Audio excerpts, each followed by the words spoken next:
하나님 말씀 빌립보서 3장 5절에서 14절입니다.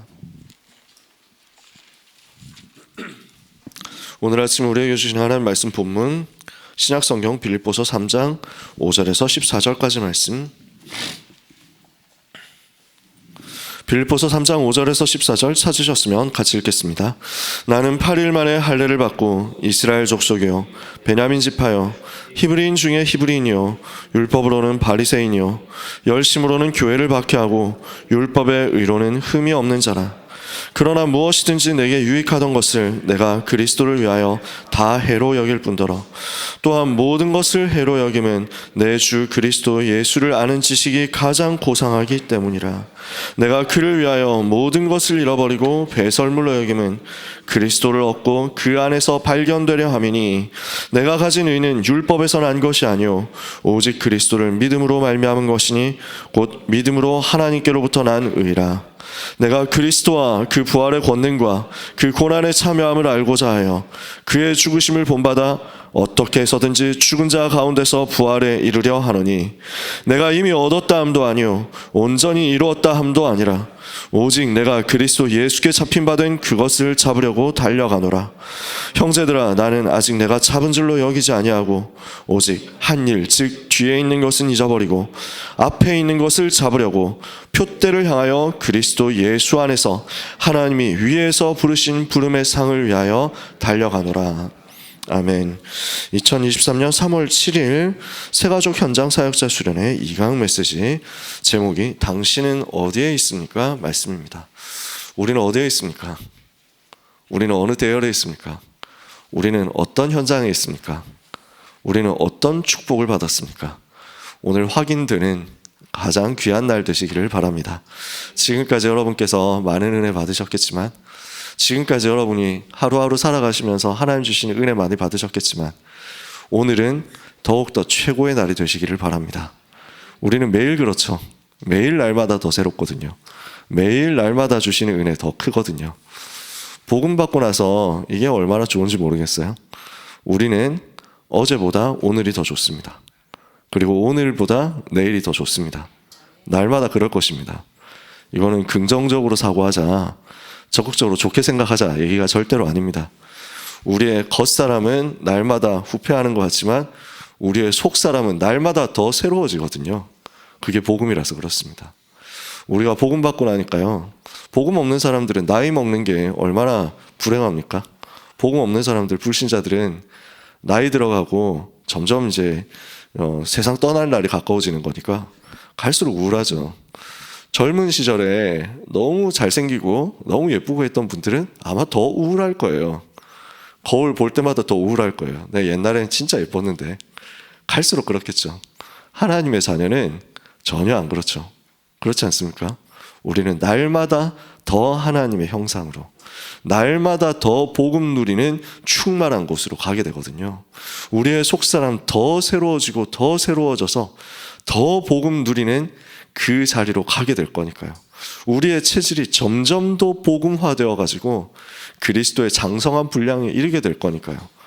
그래서 우리는 마침내 그 나라에 들어가게 될 거니까요. 바울이 그래서 이렇게 고백하잖아요. 한 일, 난 뒤에 있는 거 잊어버렸다. 앞에 있는 것 잡으려고 표대를 향하여 위에서 부르신 부름의 상을 위해서 달려간다. 이 축복을 받은 것이 틀림없기 때문에 오늘도 여러분에게는 최고의 날이 되실 줄 믿습니다. 오늘 본문을 봐야 되겠습니다. 내용 보면요, 우리는 하나님이 가장 원하시는 곳에 있어야 되는데 이것이 12가지 현장이라 그랬습니다. 현장이 12가지 뿐이겠어요? 정말 많거든요. 오늘도 저도 준비하면서 메시지를 다시 한번 확인했지만 꼭 12가지만 현장이 있는 게 아니고 유광수 목사님이 지금까지 있었던 12가지 현장, 정확하게는 경험했던 8가지 현장, 기도하고 있는 4가지 현장, 이렇게 얘기를 하시더라고요. 우리가 있는 현장은 굉장히 다양하겠죠. 이 12가지 뿐만 아니고 더 많은 것들이 있을 겁니다. 예를 들어서 이런 것들이 있다는 것입니다. 중고등학교 어떻게 해야 되겠냐? 청소년 문화 이끌 수 있는 망대 만들어라. 초등학교는 주변에 있는 중직자 집에서 말씀 운동해라. 대학교는 교수, 교직원 활용해서 동아리 파고들어라. 교회에서는 중직자를 망대로 세워라. 모든 청년도 다 망대가 되도록 만들어라. 무당 현장, 무속 현장 망대 찾아 세워라. 공단 들어갈 때도 망대 찾아 세워라. 대도시 같은 경우는 구마다 재앙지대, 사각지대, 황금어장 파고들어라. 이렇게 해서 모든 렘넌트에게 망대를 만들어줘라. 유 목사님이 자기 현장 다니면서 직접 경험했다는 거예요. 부교육자로 있으면서 전도운동 현장 갈 때 이렇게 했다는 거죠. 또 영도에 들어가서 전도운동할 때 이렇게 하셨다는 거죠. 모든 렘넌트에게 망대 만들면서 특히 TCK가 237과 5천 종족의 망대가 될 것이다 그랬습니다. 다민족 치유 서밋에 24망대를 만들고 237 치유 서밋 할 수 있는 목회자 세우고 문 닫는 교회도 망대를 세우고, 그래서 우리가 앞으로 받아야 될 응답이기도 합니다. 이거 외에도 우리에게는 많은 현장들이 있을 것입니다. 여기 외에도 많은 문들이 있을 것입니다. 우리는 자영업을 하기도 하잖아요. 예를 들어서 요식업을 하기도 하죠. 우리는 예를 들어서 다른 많은 곳들, 농어촌 이런 곳에 있을 수도 있습니다. 여기에 들어가지 않은 곳들이 많이 있겠죠, 그렇죠? 자, 중요한 건 뭡니까? 유 목사님이 이렇게 해야 됐기 때문에, 이렇게 했기 때문에 우리도 똑같이 하면 되냐? 또 그런 것도 아닙니다. 시대가 많이 바뀌었잖아요. 유 목사님 때는, 유 목사님이 전도운동 할 때는 중고등학교 들어가서 아이들, 내가 교회 목사인데 아이들 도와주고 싶은데 그래서 아이들 성적이 어떻게 되는지 좀 봤으면 좋겠다. 이러면은 바로 보여줬다니까요. 30년, 40년 전 얘기니까. 지금은 어떻습니까? 아예 외부 사람들이 학교 문 안으로도 못 들어가잖아요. 교문 안으로도 못 들어가도록 하죠. 개인정보가 얼마나 철저합니까? 옛날에는 어른들은 기억하시겠죠. 공중전화 박스 있고 공중전화 박스에 전화번호부 있잖아요. 모든 사람 이름 다 적어놓고 거기 전화번호 다 적어놓고 이러니까 펼치면은 심심하면 장난전화 아무데나 걸 수 있었다니까요. 지금 그럼 난리 나겠죠. 이게 다 개인정보니까요. 무슨 말이냐면 이걸 똑같이 하면 된다라는 얘기가 아니고 시대마다 하나님이 주시는 현장 살릴 수 있는 망대 포인트가 있다는 것입니다. 우리 현장을 파고 들어가서 살릴 수 있는 망대 포인트를 우리가 발견하면 갈급한 사람은 현장에 예비되어 있거든요. 죽어가는 사람은 현장에 예비되어 있거든요. 그러면은 유광수 목사님이 왜 맨날 옛날 얘기만 하느냐? 그럼 그런 말 하면 됩니까? 그건 또 다른 얘기예요. 왜 그렇습니까? 그러면 유 목사님 시대마다 몇 년 바뀌니까 맨날 바뀌니까 그러면 매년 현장 들어가서 또 증명하고 또 증명하고 또 증명해야 됩니까? 그 증명은 우리가 하면 됩니다. 유 목사님은 2000년 전에 있었던 초대교회 전도운동이 지금도 똑같이 일어나는구나 하는 것을 1970년대, 80년대 확인했단 말이에요. 우리는 2010년대, 2020년대, 2030년대 확인하면 됩니다. 우리 렘넌트들이 2030년대부터 2080년대까지 확인하면 됩니다. 그래서 현장에 죽어가는 사람 똑같습니다. 현장에 무너져가는 사람 똑같습니다. 시대마다 교회가 복음을 잃어버리고 힘 약해지고 문 닫는 쪽으로 가는 것 반복되어 왔습니다. 그때마다 전도자를 일으키시고 그때마다 흐름을 바꾸도록 성경적 전도운동이 무엇인가를 깨달은 한 사람을 찾으셨던 하나님께서 오늘 우리를 찾고 계신다는 사실을 언약으로 붙잡으면 됩니다. 우리 렘넌트들을 이 일에 부르신다는 사실을 우리가 약속으로 붙잡으면 됩니다. 이 사람이 현장에 예비되어 있다는 것을 믿고 현장 들어가서 이 사람을 찾기 위해서 기도하면서 망대를 세우고 있으면 하나님께서는 응답의 문들을 여실 거라는 것입니다. 오늘 이 약속을 우리가 붙잡아야 되겠습니다. 우리가 이런 현장이 있지 않으면 자꾸만 자기 성취로 가게 되거든요. 자꾸만 다른 숨은 동기, 다른 동기가 생기게 되거든요. 그러니까 늘 뭔가 먹고 살 궁리를 해야 됩니다. 하나님의 관심과 하나님의 소원과 하나님의 시선 속에 내 인생이 있지 않으면 우리는 결국 내 방법, 내 열심, 내 노력대로 살아야 되는데요. 이거는 언젠가 한계에 부딪히는 날 오게 되어 있거든요. 언젠가 연약함 드러나는 날 있게 되어 있거든요. 불신자의 인생이 그렇잖아요. 인본주의 쓰는 인생이 그렇잖아요. 동기 가진 인생 결국 부딪히잖아요. 우리는 그런 인생 살 수 없거든요. 하나님 우리를 그리스도의 제사로 부르셨습니다. 이 복음 가진 그리스도의 증인으로 부르셨습니다. 하나님 나라의 일을 이루는 증인으로 부르셨습니다. 우리를 땅 끝까지 가는 증인으로 부르신 줄 믿습니다. 오늘 이 자리에 계신 귀한 성도님들, 또 현장에서 온라인으로 예배드리시는 모든 귀한 성도님들, 하나님 주시는 은혜를 최고로 붙잡고 나를 증인으로 부르신 그 사실에 감사하면서 오늘도 증인의 여정으로 복된 걸음 걷게 되시기를 축복합니다. 첫 번째입니다. 그래서 우리가 무엇을 확인해 줘야 되겠습니까? 원래 인간은 하나님의 형상대로 만들어져서 만물을 다스리도록 되어 있습니다. 그런데 두 번째, 인간이 불신앙으로 하나님을 떠나버렸죠. 그 결과 사탄이 만물을 움직이기 시작했고 만물의 모든 현장에 재앙이 온 것입니다. 그래서 여기서 건져내야 되는데 건져낼 길이 없잖아요. 세상은 이거 건져낼 길이 없거든요. 다음 보니까 하나님 떠난 인간의 노래가 어떻습니까? 전부 육신이기 때문에, 전부 육신적인 노력이기 때문에 잘못됐다 얘기를 하는 게 아니라 영적인 문제 해결하고 관계가 없는 것입니다. 종교, 철학, 선행, 쾌락, 노력, 공부 아무리 해도요, 아무리 성공해도요 상관이 없어요. 마귀를 꺾는 거하고 상관이 없습니다. 죄의 저주 문제 해결하는 거하고 상관이 없습니다. 돈 벌어가지고 저주 해결할 것 같으면 왜 재벌들이 문제 옵니까? 왜 재벌 가문에 자살이 벌어지고 한국에서 두 번째 돈 많은 사람이 자살했습니까?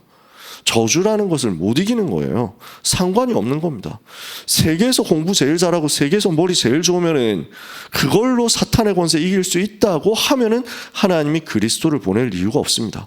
자기 노력으로 자기 방법으로 할 수 있다는 얘기니까. 안 되거든요. 그래서 하나님께서 그리스도를 보내신 것입니다. 그리스도께서 오셔서 인생의 모든 문제를 십자가에서 참 왕으로, 참 선지자로, 참 제사장으로 해결하셨습니다. 그 그리스도께서 처음에 창조되었던 원래 사람으로 회복시키고 그 원래 인간의 축복, 하나님과 함께하는 축복을 우리에게 회복시키고 그 이상의 축복을 우리에게 주신 것입니다. 신학교 가서 조직신학을 배우면서 이런 부분에 대해서 공부를 하는데 너무 은혜되는 거예요. 시간마다 너무 은혜되는 거예요. 그러니까 원래 인간하고 우리하고 비교했을 때 우리가 원래 인간하고 똑같으냐 아니면은 다르냐. 복음 받고 나니까 원래 인간 축복을 회복했잖아요. 근데 우리가 더 좋은 게 있어요. 뭐가 더 좋냐면 원래 인간 아담과 하와는 실패할 가능성이 있었어요. 멸망할 가능성이 있었어요. 하나님이 떠날 수 있는 가능성이 있었다니까요. 우리는 그 가능성이 차단되어 버렸습니다. 우리는 멸망할 수 없는 존재가 되어 버렸습니다. 왜 그렇습니까? 그리스도께서 내 속에 들어와 계시면서 영원히 떠나지 않는다 약속하셨기 때문입니다. 내가 너를 영원히 떠나지 않고 영원히 버리지 않고 영원히 세상 끝날까지 항상 함께 하겠다. 내가 아버지께 구하겠으니 그가 또 다른 보혜사를 너에게 주사 너희와 영원토록 함께 있게 할 것이다. 오늘 우리에게 주신 약속입니다. 우리에게 주신 보장입니다. 우리 속에 하나님의 성령께서 임하셨고 그 성령께서 우리를 버리지 아니하시고 끝까지 인도하시니까 아무도 우리를 그리스도의 사랑에서 끊을 수 없다. 이 축복을 우리가 받았죠. 이렇게 우리가 복음받은 것입니다. 얼마나 감사합니까? 그래서 어떻게 하면 이 축복 속으로 들어갑니까? 예수 그리스도 영접하면 구원받습니다. 요한복음 1장 12절에 영접하는 자 곧 그 이름을 믿는 자들에게 하나님의 자녀가 되는 권세를 주셨다. 이 축복 우리가 받은 것을 믿습니다. 요한복음 5장 24절에 누구든지 내 말을 듣고 또 나 보내신 이를 믿는 자는 영생을 얻었고 심판에 이르지 아니하나니 사망에서 생명으로 옮겼느니라. 로마서 10장 10절에 마음으로 믿고 입으로 시인해서 구원받는다 그랬죠. 로마서 10장 13절에 누구든지 주의 이름을 부르는 자는 구원을 받으리라. 대학부에서 우리 교회 교역자분들 한 분씩 모시고 대학부 랩런트들에게 강의를, 성경 강의를 이제 한 번씩 부탁을 하시더라고요. 복음 메시지 전달하는 거 토요학교 때 이렇게 부탁을 하시더라고요. 저한테도 한번 오라고 하셔가지고 그래서 와서 심부름을 했거든요. 무슨 얘기를 하면 좋겠냐 해가지고 영접 메시지를 해주시면 됩니다. 이렇게 해서 영접 메시지를 하면서요. 이 메시지를 언제든지 전달할 수 있도록 준비를 하자라고 부탁을 했습니다. 이 복음 메시지, 이 영접 메시지를 30분 동안에도 할 수 있고 10분 동안에도 할 수 있고 2시간 동안에도 할 수 있고 1분 동안에도 할 수 있는 것이다. 하면서 1분 만에 복음 전해서 영접시켰던 제 얘기를 해줬거든요. 1분 만에 복음 전할 수 있습니까? 가능하죠. 충분히 할 수 있잖아요. 원래 인간은 하나님의 형상대로 창조되어서 하나님과 함께 하도록 창조되었는데, 인간이 하나님을 떠나서 죄에 빠져서 마귀 자녀 되니까 그때부터 근본 문제, 우상 문제, 정신 문제, 육신 문제, 내세 문제, 후대 문제 시달리니까 아무리 노력해도 할 수 없기 때문에 하나님께서 그리스도를 보내셨는데, 참 왕으로 사탄의 권세 깨트려 참 제사장으로 모든 죄 문제 해결하고 참 선지자로 지옥에서 우리를 건져내셨는데, 그분을 영접하면 하나님의 자녀 된다. 1분 정도 걸린 것 같습니다. 시계 보니까. 요 얘기를 했더니 그게 너무 웃겼나 봐요. 1분 만에 그렇게 바바바박 하는 게 너무 재밌었나 봐요. 1분짜리 영상으로 만들어가지고 대학부 인스타그램에 올라갔는데, 저는 아무 관심도 없고 그런 게 있는지도 몰랐어요. 제가 인스타를 안 하니까. 아니, 나중에 선생님이 연락 와가지고, 목사님 혹시 알고 계셨습니까? 그 인스타에 올린 1분 복음 메시지 이 랩하는 영상이 조회수가 6만 건이 넘었습니다. 이러는 거예요. 그래가지고 당황되더라고요. 저는 이런 걸로 얼굴 팔리면 안 되거든요. 그래서 진짜인가 해가지고 거의 인스타를 안 들어가는데 한번 들어가 봤습니다. 그러니까 6만 6천 건인가 이렇게 있는데, 댓글이 몇 개 올라왔더라고요. 뭐라고 써놨냐면, 어떤 사람이 댓글 달았는데, 영접만 한다고 구원받냐 이렇게 써놨어요. 그래서 댓글 달고 싶은데 귀찮아서 안 달았습니다. 영접만 하면 구원받습니까? 그래 써 있잖아요. 성경에 써 있잖아요. 성경이 그렇게 말했다니까요. 자기는 아마 선행도 하고 열심도 하고 노력도 해야 되고 그렇게 생각하시는 분인 것 같습니다. 성경은 그렇게 말하지 않았습니다. 그렇게 노력하면, 그 노력을 조건으로 달면 지구상 구원받을 사람 단 한 명도 없습니다. 누가 하나님의 기준을 맞추겠습니까? 선행을 해서 구원받을 자격을 갖춘다? 영접만 가지고 안 되고 훌륭하게 살고 바르게 살아야 된다? 하나님의 기준 누가 충족시킵니까? 전 인류는 전부 지옥 가야 됩니다. 아무도 할 수 없기 때문에 하나님께서 은혜로 값없이 우리를 용서하시고 살리시는 길을 주신 것입니다. 우리가 그렇게 구원받고 이 자리에 있습니다. 이때부터 어떻게 됩니까? 내 속에 하나님의 생명, 하나님의 생기, 하나님의 역사가 임하는 것이고, 여기서부터 변화가 일어나니까 내 삶의 증거도 나타나고 내 삶의 치유도 일어나고 나를 통해서 다른 사람 살아나는 일도 벌어지는 것 아닙니까? 우리가 이 일의 증인이죠. 237 치유 서밋은 기도로 가능합니다. 하나님의 능력 안에서 지금도 일어납니다. 우리가 하나님이 가장 원하시는 곳에 있게 하옵소서. 오직 그리스도, 오직 하나님 나라, 땅끝까지 증인되는 이 비밀 가지고 237 치유 서밋으로 시대 살리게 하옵소서. 이 기도 가지고 이 복음을 가장 필요한 곳에 증거하는 자리에 항상 있게 되는 귀한 모든 성도님들 되시기를 예수 그리스도 이름으로 축복합니다. 기도하겠습니다. 하나님 감사합니다.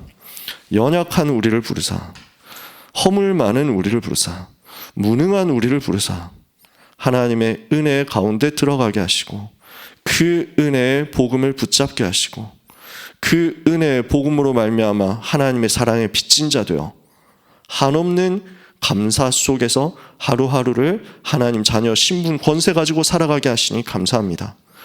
복음이 필요한 현장이 전 세계에 너무 많기 때문에, 전 세계가 전부 복음 필요한 현장이기 때문에 우리가 이 일을 위하여 스데반처럼 생명 걸고 들어가기를 원합니다. 저 고난당하는 사마리아 현장 향하여, 사마리아 같이 무너진 재앙 현장, 사각지대 현장을 향하여 빌립같이 들어가기를 원합니다. 이 약속 붙잡는 하나님의 백성들에게 성령 충만 주시옵소서. 하나님의 망대, 하나님의 여정, 하나님의 이정표가 속에 충만하게 붙잡아지게 하여 주옵시고, 이것이 아침에 낮에 밤에 기도로 누려지게 하여 주옵소서. 그래서 우리가 있는 현장에 하나님께서 응답의 문을 여실 수밖에 없는 역사가 있게 하여 주옵소서. 감히 하나님 앞에 간구합니다. 부족한 우리를 이미 전도자로 부르신 것을 믿사오니 전도 운동 일어나게 해 주시옵소서. 이 전도 운동 할 수 있는 충분한 영역, 지력, 체력, 경제력, 인력 공급하여 주옵소서. 응답의 모든 문들을 열어 주옵소서. 기도하는 모든 성도님들의 기도가 응답되는 것이 불신 현장 앞에 드러나게 하여 주옵소서. 그래서 예수님이 그리스도 맞다는 사실이 우리의 생을 통하여, 우리의 삶을 통하여, 우리의 한 걸음 한 걸음, 우리의 한마디 한마디를 통하여 확증되게 하여 주옵소서. 오늘 모든 주의 백성들 가는 곳에 주의 천사 동원되게 하옵소서. 사탄의 권세는 예수 그리스도 이름으로 결박되어 떠나가게 하옵소서. 예수 그리스도 이름으로 기도합니다. 아멘.